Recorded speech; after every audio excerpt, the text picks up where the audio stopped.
Gente, quem me explica a diferença entre movimento e repouso? Quem poderia me dizer? Pode botar no chat aí que eu espero. Ou pode falar se quiser. Pergunta parece besta, né? Qual a diferença entre movimento e repouso? Vou lhe fazer umas perguntas. Esse ônibus aqui está em movimento? Movimento andando, massa. Repouso parado. Será que é isso?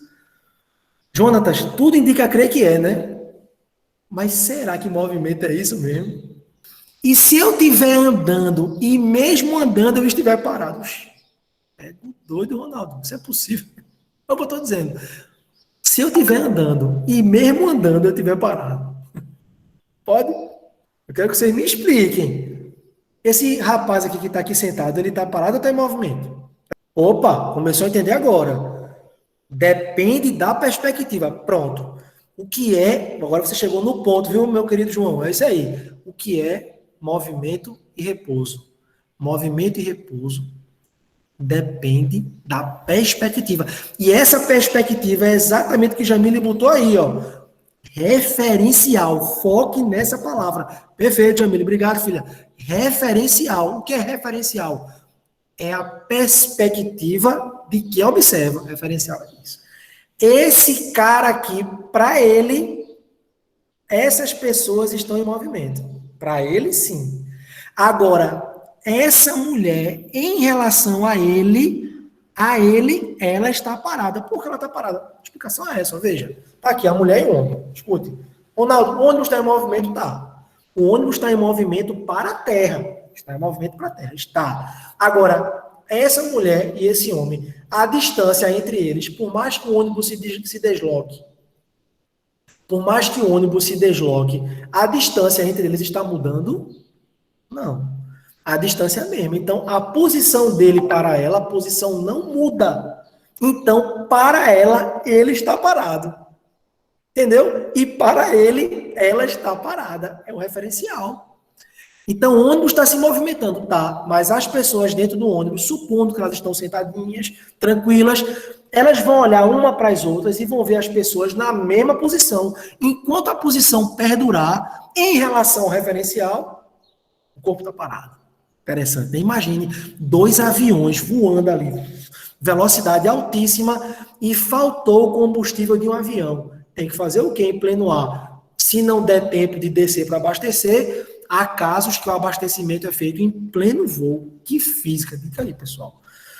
Agora, imagine o piloto, né? A sensibilidade dele com os aparelhos, né, do avião, para ele pegar uma mangueira do combustível, conectar a outro avião em pleno voo, de modo que as velocidades se mantenham a mesma, né? Por quê? Porque se a velocidade do avião da frente for maior, ele vai-se embora e a mangueira se parte, o combustível cai. Se a velocidade do avião da frente for menor, esse aqui de trás vai ter velocidade maior e pode ser que bata nele. Então, eles têm que estar na mesma velocidade. Por que, Ronaldo? Porque se eles estiverem na mesma velocidade, a distância entre os aviões não muda e você pode dizer que esse avião em relação a esse, ou esse em relação a esse, estão parados. Lindo, velho. Esses aviões estão em movimento em relação à Terra. Quem está observando a Terra está vendo os aviões passarem. Mas um avião em relação a outro, eles juram, a sensação que eles têm é que eles estão parados e conseguem fazer o abastecimento em pleno voo, só nessa condição. Só se um tiver parado em relação ao outro. Coisa linda, não, gente? Isso é movimento e repouso. É uma questão de perspectiva, é uma questão de referencial. Se 2 corpos estiverem se movimentando na mesma velocidade e no mesmo sentido, quando olhar um para o outro, um está parado em relação ao outro. Agora, é claro, em relação a outro corpo que está parado em relação à Terra, ele vai ver os dois em movimento. Então, esse negócio de dizer movimento e repouso é uma questão de referencial, é uma questão que tem a ver com posição. Como assim? Se a minha posição mudar, estou fazendo coisa no chat, né? Já vou dar a linha, viu? Se minha posição mudar com o passar do tempo em relação a determinado referencial, eu estou em movimento. Em relação àquele referencial. Se minha posição não mudar com o passar do tempo em relação a determinado referencial, aí eu posso falar que eu estou parado. Entenderam? Por aí. A Terra está girando. Olhe para o seu chão agora. Onde você estiver agora, olhe para o chão e veja se o chão está se movendo. Se o chão faz parte da Terra. A Terra está girando, então era para o chão estar girando. O chão está girando? Olhe. Ah, não, pessoal. Veja, entenda. Eu estou dando aula de física, né? É claro que a Terra gira, mas você tem que dizer em relação a quê? Isso é física, entenderam? A Terra está girando para um referencial que está fora dela, observando o seu giro. Entenderam agora? Aí eu digo, a Terra está se movimentando. Em relação a quê? O Sol se move? Sim. Assim, não, professor, peraí, calma aí. Galileu Galilei e Nicolau Copérnico já tinham entendido que o Sol estava ali centralizado e a Terra girava em torno do Sol. E é verdade? É, mas entenda, é verdade? Eles estão corretos? Estão, com certeza. Porém, você pode fisicamente dizer isso. Ó. Peraí, eu vejo o Sol surgir aqui e vejo o Sol se pôr aqui. Dá para a gente perceber o movimento aparente do Sol. Dá para a gente perceber o movimento do Sol. Então, para a gente, se o Sol nasce no leste e ele se põe no oeste, se não tem enganado é isso, o Sol se move sim para mim. Se move. Para você pode dizer isso, entendeu? Mas para um referencial que está lá no espaço sideral, ele observar, qual vai ser a percepção dele? Ele vai perceber que o Sol está, entre aspas, parado, e a Terra que está se movendo no seu movimento de translação em relação ao Sol. Então, o grande tchan desse assunto movimento e repouso é você dizer em relação a quê? Cuidado com isso. Se a posição não mudar, o corpo está parado. Se a posição em relação ao referencial mudar, ó, veja, perceba que a distância está aumentando ou diminuindo, aí eu garanto que está tendo um movimento em relação a determinado referencial. Essa é a palavra. Então, você falou hoje que a Terra gira, ou a Terra está parada, ou o Sol se move, ou está parado, tem que dizer em relação a quê? É por aí, entenderam, né? Deixa eu ver por aqui. Quando o ônibus está andando e freia, nós coloca para frente, porque a gente estava em repouso. Isso, mas aí já é uma outra história. Você tende a permanecer como você estava. A matéria, isso que você colocou, foi o que falou isso aqui? Foi Jennifer. Opinião linda do Jennifer, valeu. Isso daí é uma questão que a nossa matéria, o nosso corpo tem. A gente nasce com isso, não se explica o porquê. A física só dá nome a isso, é chamada de inércia. Essa é a primeira lei de Newton. É você tende a permanecer como você estava. Entendeu? Você está em movimento em relação à Terra, você está dentro do ônibus. Quando o ônibus freia, quem freia é o pneu do ônibus, não é você. Então você tende a permanecer no movimento do ônibus. Aí essa tendência a permanecer como você estava em relação à Terra é o que a gente chama de inércia. Entendeu? Mas essa é outra história, a gente vai ver depois. Cadê? Então, repouso é quando você não se desloca em relação ao referencial. José Carlos, isso. Eu diria que é quando você não muda sua posição em relação a determinado referencial. Perfeito. E se uma pessoa pular dentro de um ônibus em movimento, ela vai para trás? Pergunta linda. Se você puder um dia, faça esse teste. Entre em um carro, quando você puder, quando for possível. Entre em um carro, pegue uma bola de papel, né? Olha que massa. Feche os vidros do carro, para que o ar não influencie, desligue o ar-condicionado do carro para que o ar não influencie, e o carro em movimento jogue o papel para cima. E espere o papel cair. Você acha que o papel vai cair onde você jogou? Vai cair atrás de você, porque o carro está indo para frente? Você acha que vai acontecer o quê? Faça esse teste. E esse teste a gente já poderia fazer agora. Mas, professor, não estou em um carro, está assim. Você está em um grande carro, chamado de quê? Essa física é muito massa. Vocês estão num grande carro, chamado de quê? Diga para mim. Eita, muita opinião massa aqui no chat, velho. E aí, eu quero saber a sua resposta. Viu?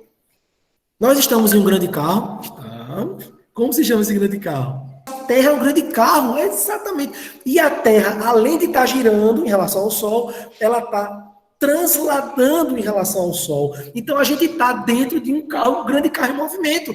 E eu solto o papel e ele cai exatamente na minha mão.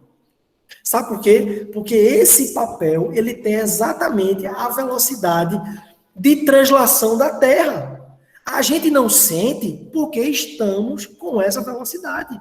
Gente, é impressionante esse lance de movimento e repouso. É um negócio impressionante.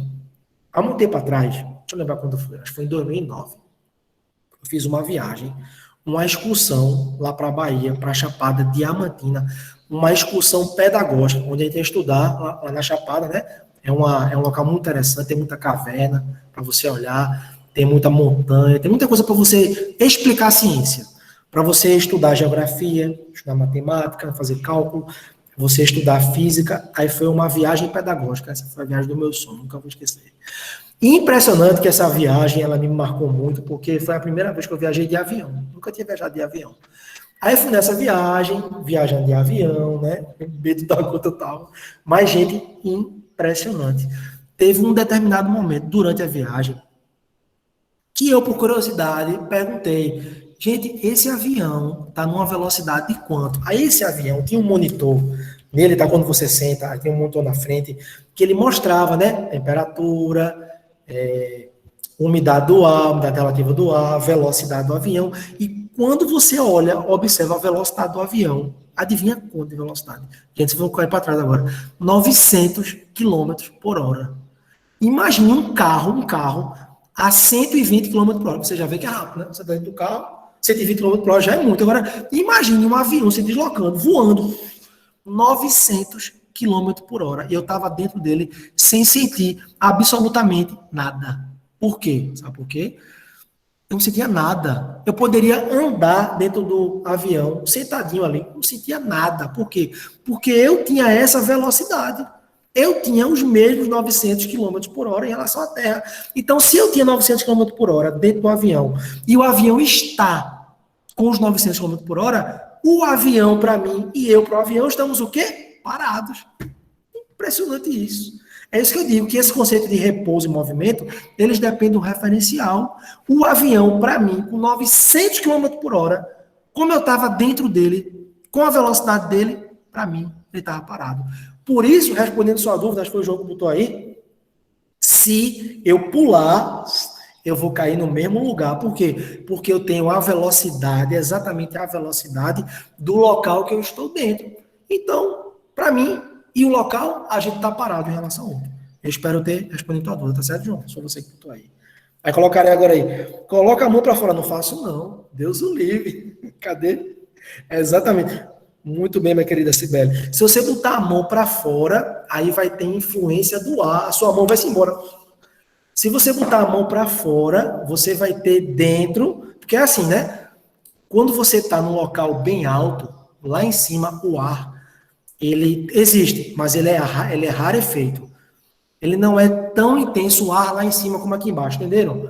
Aí é o seguinte, e dentro do avião existe uma certa quantidade de ar para manter as condições que a gente tem aqui, para a gente poder respirar, entendeu? Aí tem lá uma câmara dentro do avião que tem uma certa pressão do ar que tem ali dentro. E fora tem outra pressão. A pressão de dentro é maior do que a pressão de fora. Então, se for feito um buraco no avião, na janela, em qualquer lugar, você vai ter uma diferença de pressão e o movimento vai acontecer da pressão maior para a pressão menor. Como a pressão dentro do avião está maior, para manter as condições para você respirar, então você vai ser jogado para fora do avião. É perigoso. Aí tudo que eu falei antes, esqueça, você vai entrar em movimento rápido. Complica tudo. E aí vai. Entenderam aí?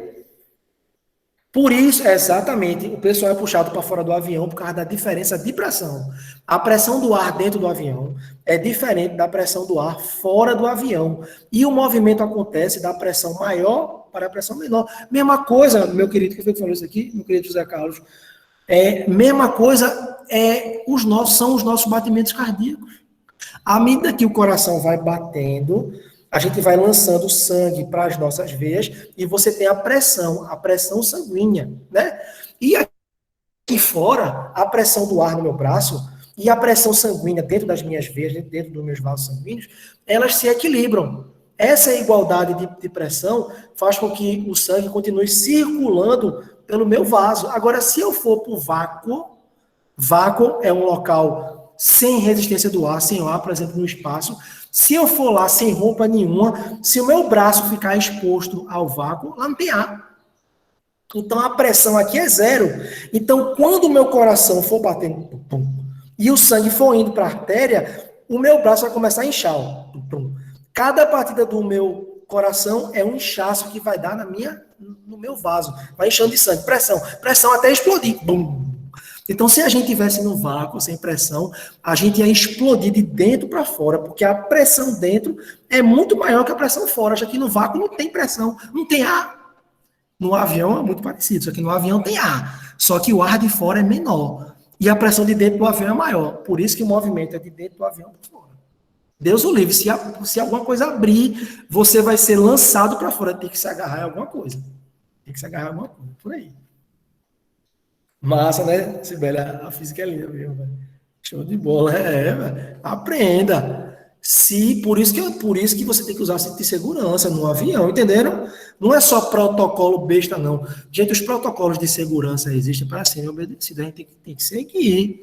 Quem não segue protocolo de segurança, põe a sua vida e a vida dos outros em risco. Protocolo de segurança. No avião, não, tem que botar o cinto de segurança numa emergência como essa. Aí você vai estar preso na cadeira. Mesma coisa no carro. Siga protocolo de segurança. Para a nossa vida é muito importante. Mantenha distanciamento social. For sair de casa, use máscara. Quem segue protocolo de segurança, preserva a sua vida e a dos outros. Por isso que é tão importante escutar papai e mamãe sempre. Escute seus pais. Eles sabem. Eles, principalmente eles, né? Ou os seus responsáveis, pode ser um avô, pode ser um tio, não importa. Mas seus responsáveis sabem os protocolos de segurança para a sua vida, inclusive emocional.